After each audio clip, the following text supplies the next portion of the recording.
This battle's already been going on for like 4 hours. Good.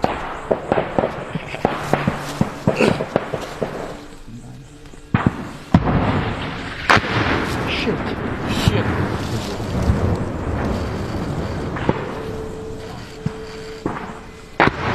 Có con la đi không? Có con la. Hiện cái sầm nó chỉ còn phải con.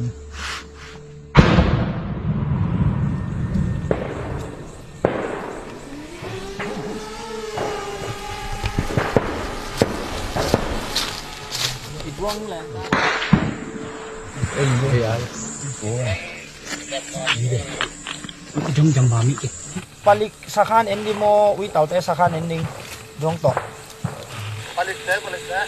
Oh, tôi bay như vậy. Chỉ là bố bò. Đó rồi kìa. Nó có cả số mồm. Này tôi đủ nó. Đi, đâu tông gì đi. Hăng.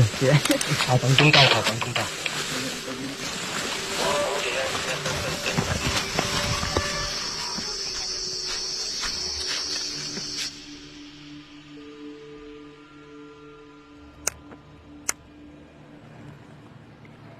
Last spring, I was in Iraq. And while I was in Iraq, I put an Ask Me Anything on my Instagram story. And a spokesperson for a militia in Myanmar called People's Defense Force Zoland, or PDF Zoland, wrote to me and said, "Would you be interested in coming to Myanmar to cover our revolution?" And I said yes. And after a brief conversation online and a couple of Zoom meetings with political leaders, I was on a flight to a neighboring country. I had to register as a foreigner in that state. And after that, I left the airport, and my contact in PDF Zoland was waiting for me outside. He didn't check my ID once. He didn't look at my passport or anything. He just realized I was the same white guy from Instagram. And he's like, "You're Colin, let's go. The car is waiting." So we got in the car, and we drove to a town near the border where we stayed in a safe house for a few days to rest. I was not able to bring a lot of the gear that I would have brought on any of my other reporting trips. No body armor, no press cards, nothing that could indicate that I was an international journalist, because then my cover would be blown. And it's ironic, because the country where I was in the most combat and the country where I've needed body armor the most is the country where I didn't have it. I couldn't have it because then the airport staff would know I was lying. And then when we heard the coast was clear, we made our way down to the river, and from there we waded across. We loaded our things onto the motorcycles, and then late that night, we made it to the base where I would spend the night and spend my first couple of days in Myanmar.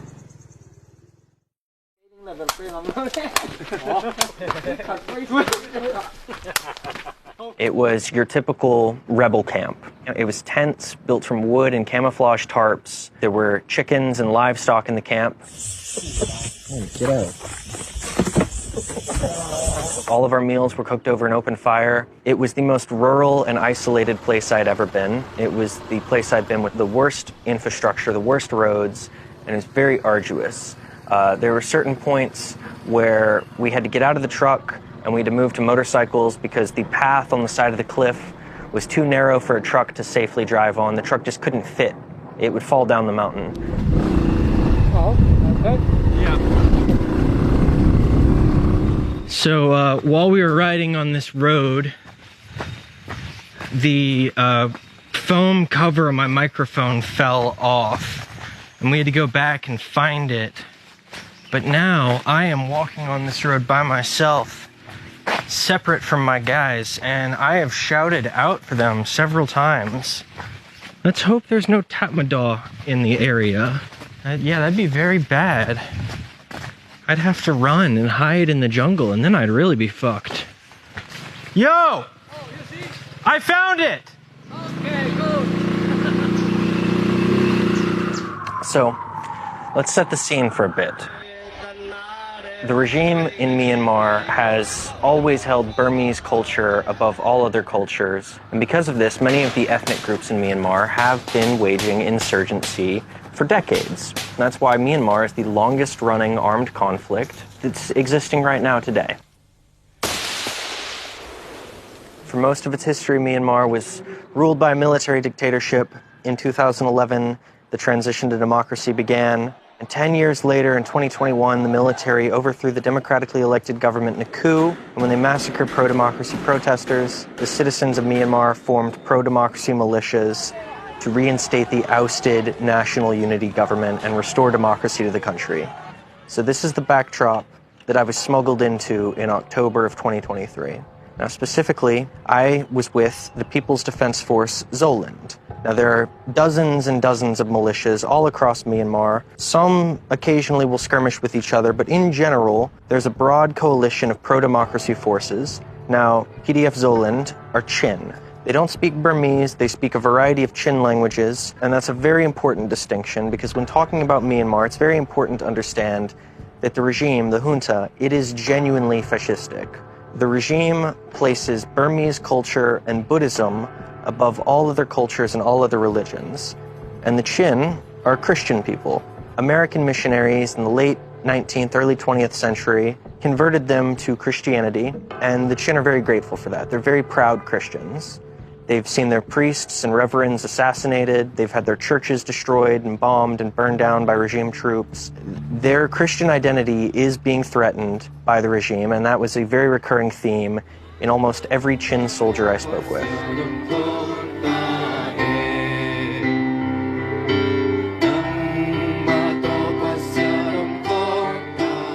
Now, Pachun is the chairman of the Zomi Federal Union. He is the political leader, and he was very involved in coordinating with the other militias and coordinating within the national unity government.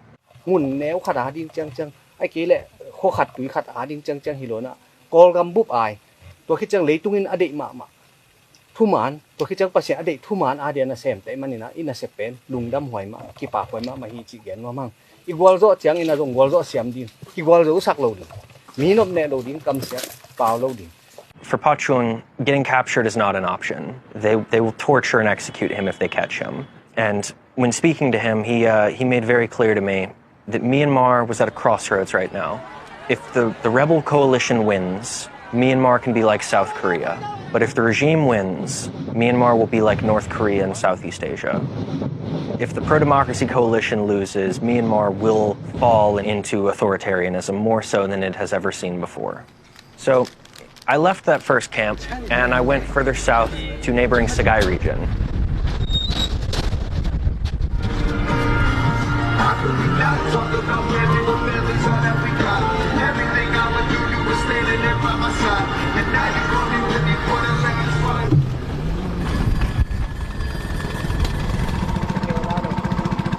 We visited several homes that were destroyed. We met civilians who lost everything. So we're in a makeshift IDP camp. It wasn't established by any international organization like USAID or UNICEF, but rather a bunch of IDPs came together and basically just established their own village. After several days of traveling and really getting to see the destruction of the junta firsthand, we made our way back to a base in Sagae. And at this base in Sagae, I saw Gidon again. And Gidon asked me if I wanted to go with him on a mission. And I was like, yeah, but what's the mission? And eventually I heard from that they had a gun that they built, a 50 caliber rifle that they wanted to test out. Not really a mission, but yeah, I'll go test the rifle with them. But then I'm seeing that there are lots of soldiers and they have small arms and RPGs. I'm asking more and they're like, oh no, we're testing the rifle out on a Tatmadaw barrack. It was about 8 o'clock at night in Sagae region when we hiked out into no man's land, and we got within a few hundred meters of a regime base, and they let off a round from that bolt-action 50 caliber rifle. And the Tatmadaw was shouting back in Burmese like, oh motherfuckers, we've got belt-fed machine guns, we know where you are, you need to stop shooting. And they let off another round out of the 50 cal. The regime started shooting back with a lot of their belt-fed machine guns, and this time the bullets were very close. We could hear them zipping above us. One RPG was fired. I didn't see it because it was further down the line, but the PDF fired an RPG at the junta barrack. But I was with a bunch of soldiers that were shooting AKs, and meanwhile the People's Defense Force drone team dropped a loitering munition on the Tatmadaw barrack from above. And when I didn't freak out and break down and start crying because bullets were zipping above us, Gidon realized that I could go on serious missions and go on actual battles. And so after that, I was invited for an important battle, and this was the Battle of Tainan.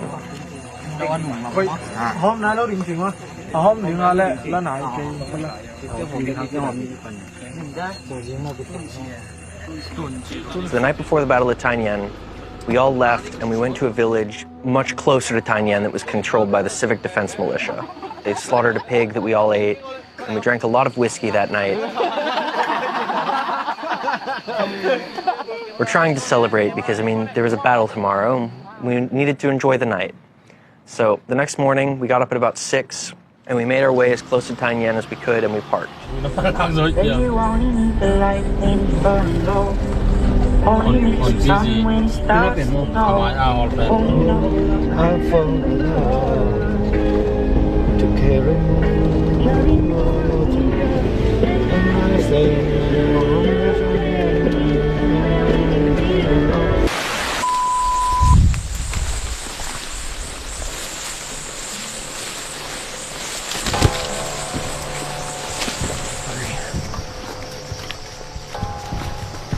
Now, the attack was in 2 waves. The first wave, the PDF troops were led by one of Gidon's lieutenants named Chin P. The second wave of the attack was Gidon, several other soldiers, and I was with Gidon.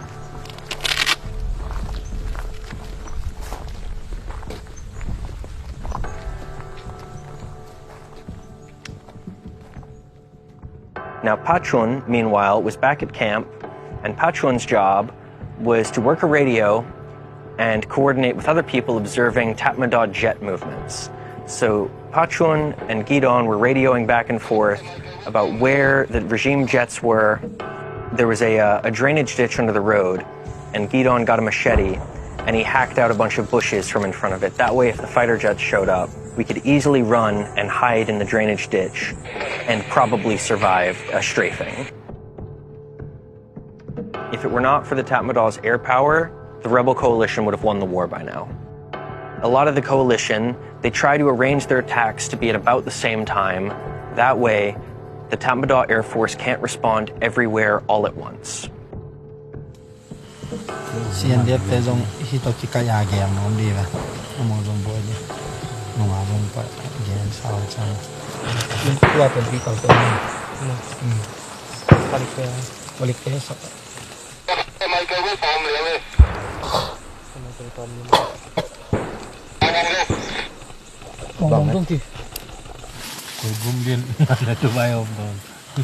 Yong ya lam pe na tai nyen na nai sukun la su tong tong na ga ka de bo.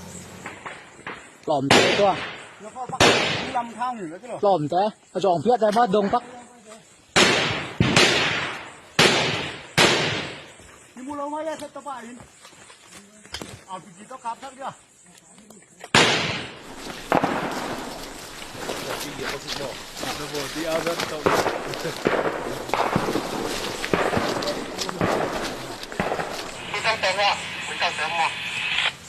Đây là dây tuộc thì na dây tuộc tế bền cả tổ ký lô rồi dây kín.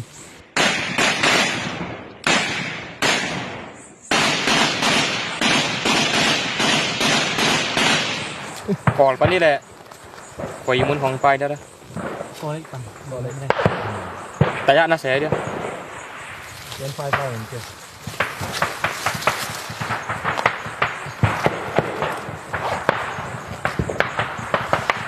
Cắt luôn.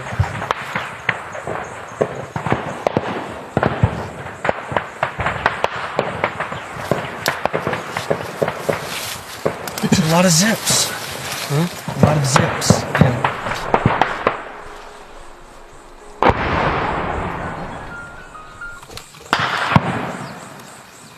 Lại vậy. Toàn là hồ chụp cảnh.